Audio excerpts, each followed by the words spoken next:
اعوذ باللہ من الشیطان الرجیم بسم اللہ الرحمن الرحیم۔ ڈیئر اسٹوڈنٹس، السلام علیکم۔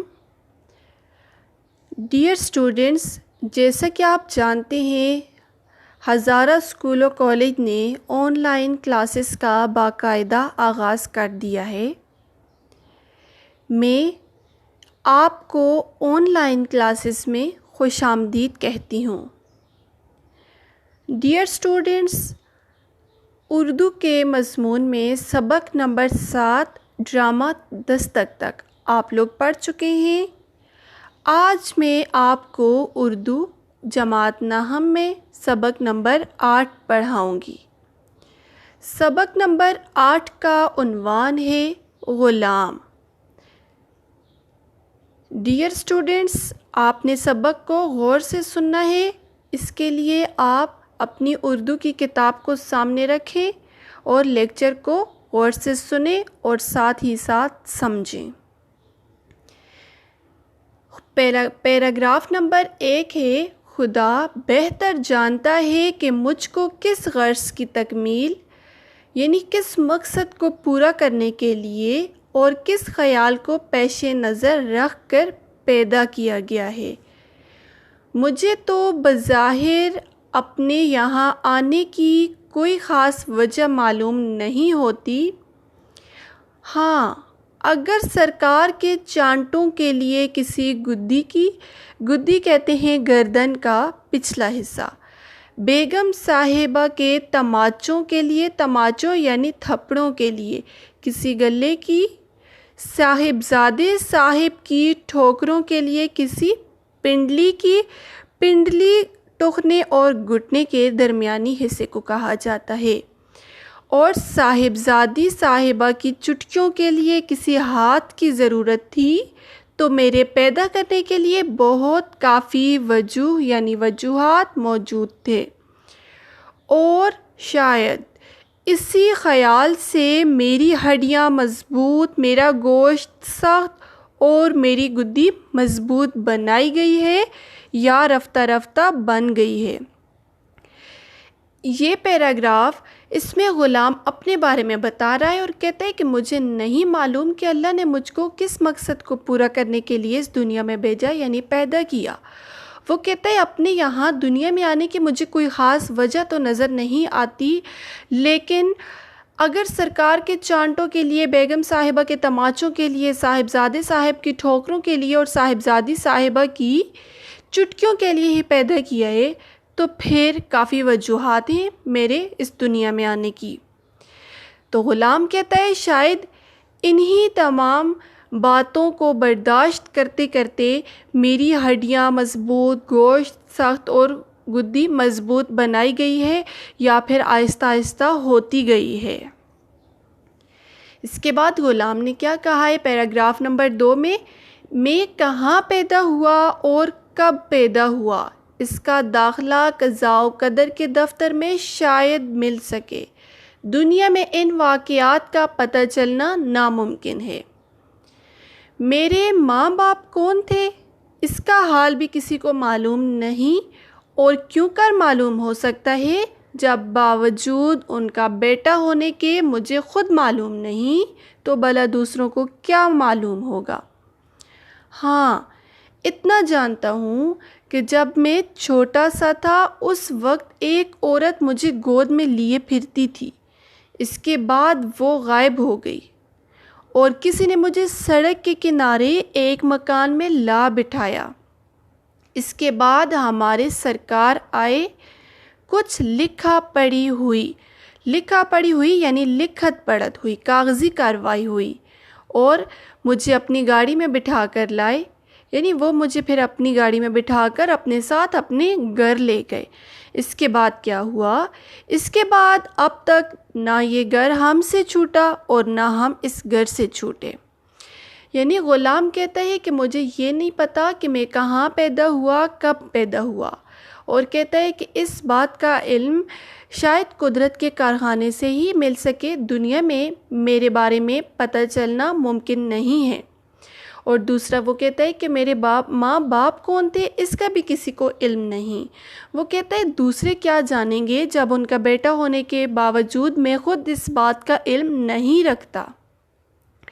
ساتھ ہی وہ اپنے بارے میں بتاتا ہے کہ مجھے صرف اتنا یاد ہے کہ جب میں بہت چھوٹا تھا تو اس وقت ایک عورت مجھے اپنی گود میں لیے پھرتی تھی، اس کے بعد اچانک ہی وہ غائب ہو گئی اور سڑک کے کنارے سے اٹھا کر کسی نے مجھے ایک مکان میں بیچا۔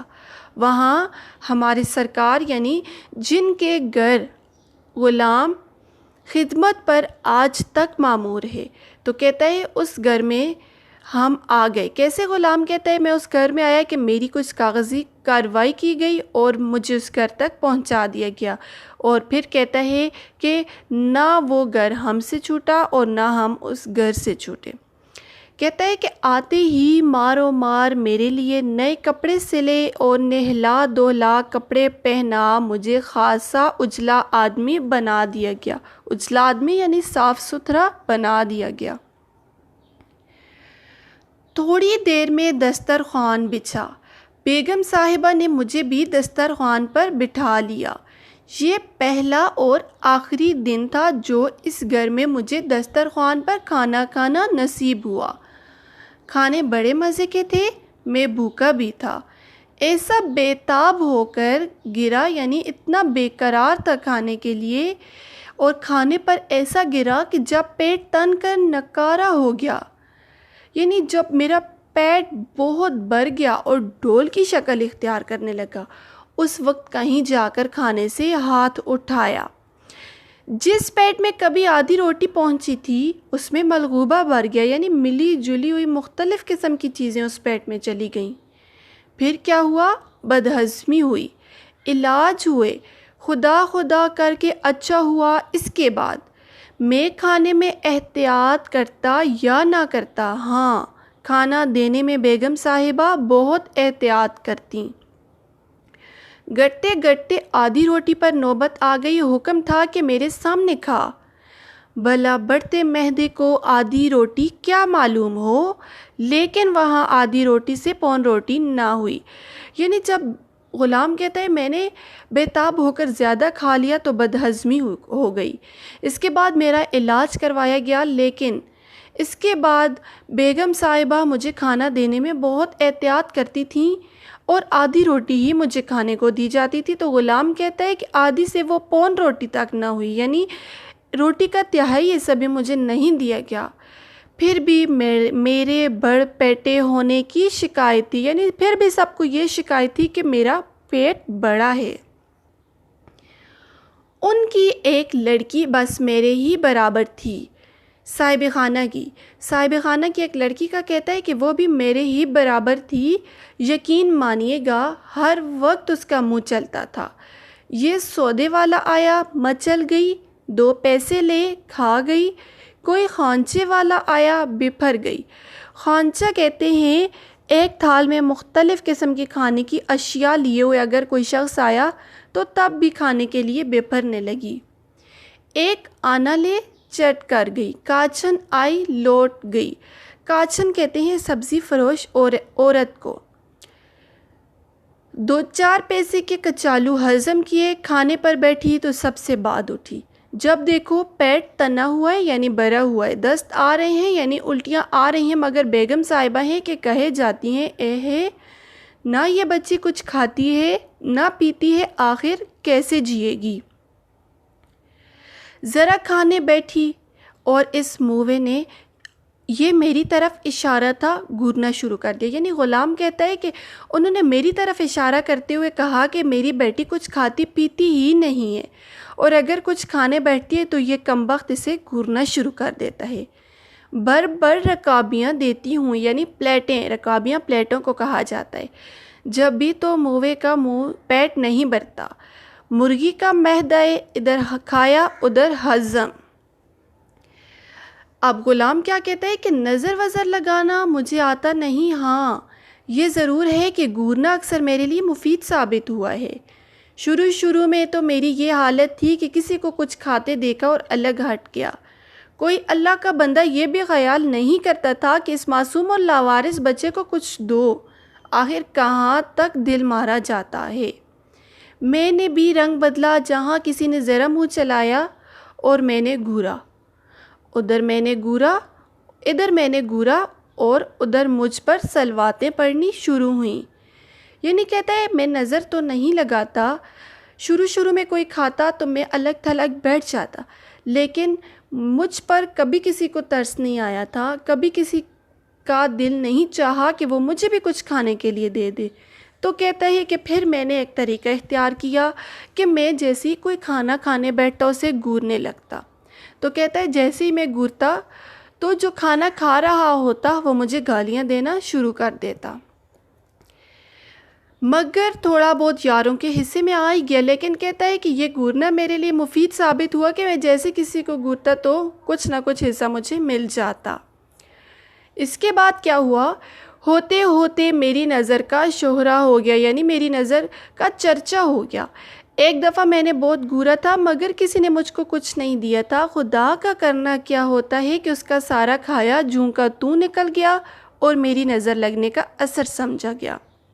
اب کیا تھا، ذرا میں نے کھانے والے کی طرف گھور کر دیکھا اور میں اس کا حصے دار ہو گیا۔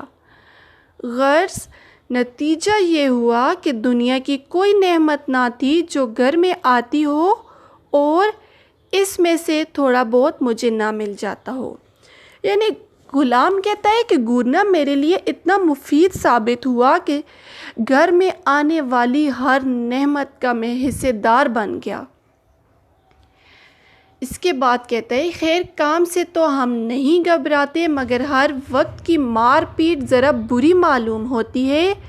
آخر کہاں تک پٹے جائیے، یہ آیا مار گیا، وہ آیا مار گیا۔ بیگم صاحبہ کہہ رہی ہیں لوٹا لا، صاحبزادے صاحب کہہ رہے ہیں پانی لا، صاحبزادی صاحبہ فرما رہی ہیں چل میرے ساتھ کھیل۔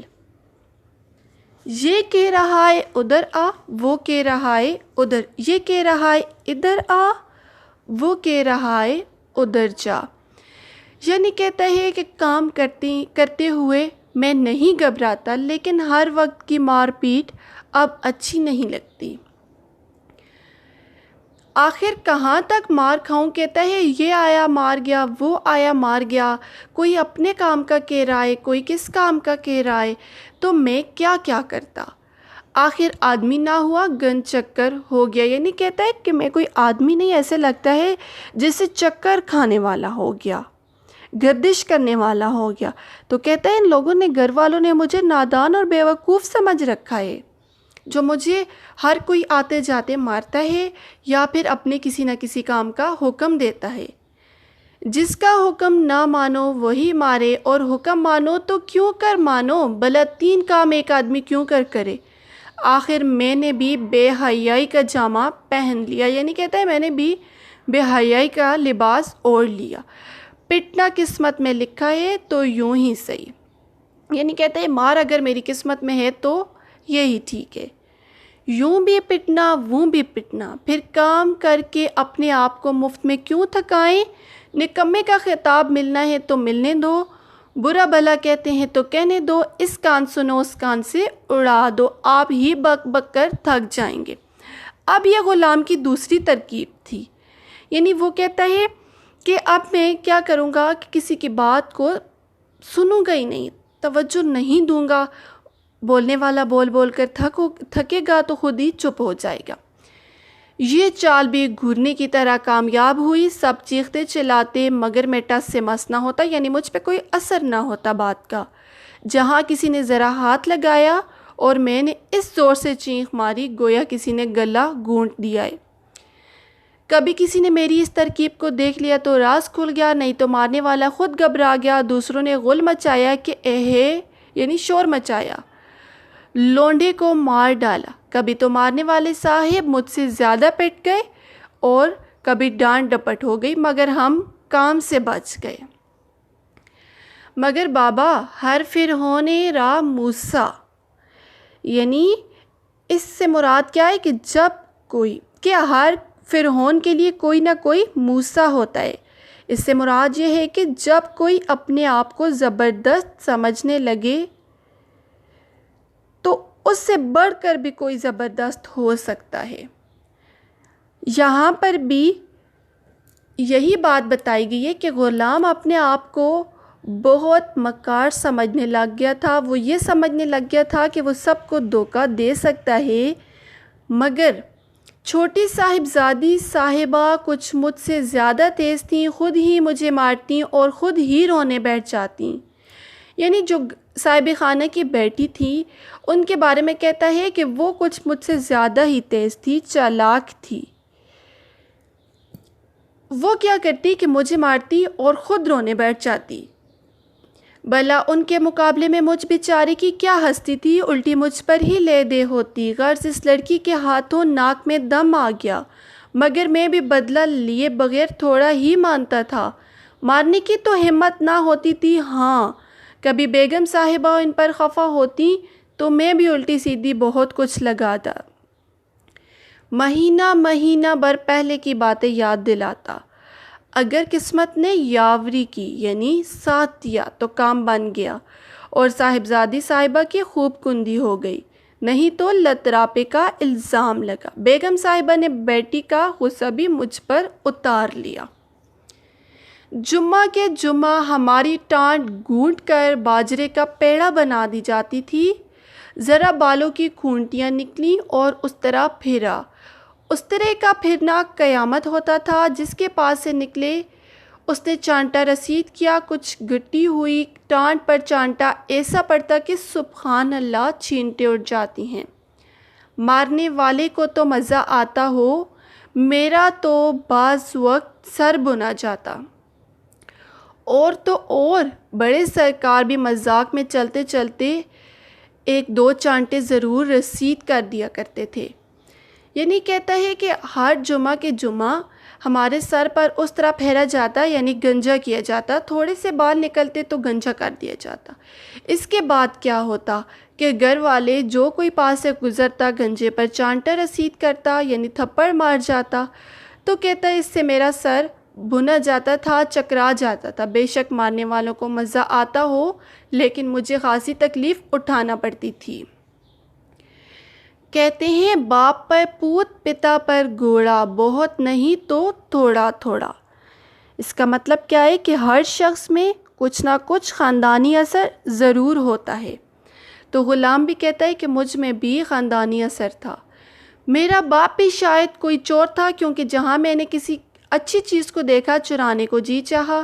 پہلے تو دل مارتا رہا، آخر فطرت طبیعت پر غالب آ گئی، یعنی آخر میری یہ عادت بن گئی اور چھوٹی چھوٹی چیزوں کی میں نے چوری شروع کر دی. کھلونا اٹھایا، چھپا لیا، رومال دیکھا، غائب کر دیا. لیکن آخر ان چیزوں کو لے کر کہاں جاتا؟ میری دنیا تو اسی چار دیواری تھی، اس مکان کی ہی چار دیواری تھی. یعنی کہتا ہے اسی طرح آہستہ آہستہ میں نے چیزیں چرانا شروع کر دی. تو کہتا ہے شاید میرا باپ بھی کوئی چور تھا کہ مجھ میں یہ چوری کی عادت منتقل ہوئی ہے. تو کہتا ہے جیسے ہی کوئی چیز چراتا تو لے کر کہاں جاتا، کیونکہ وہ کہتا ہے کہ میری دنیا اسی مکان کی چار دیواری تھی، صاحب خانہ کی. ڈیئر اسٹوڈینٹس، آج ہم نے سبق کو آدھا پڑھا ہے. تو جہاں تک ہم نے سبق کو پڑھا ہے آپ نے یہاں تک سبق کو غور سے سننا ہے. سبق کی 2 سے 3 مرتبہ دہرائی کرنی ہے. الفاظ معنی اور مشقی سوالات کو نوٹ بک پر تحریر کرنا ہے. انشاءاللہ نیکسٹ لیکچر میں ہم اس سبق کو مکمل کریں گے. امید ہے آپ اپنا کام مکمل کریں گے. یہاں تک اگلے لیکچر میں ہم سبق کو مکمل کریں گے. تب تک کے لیے اللہ حافظ.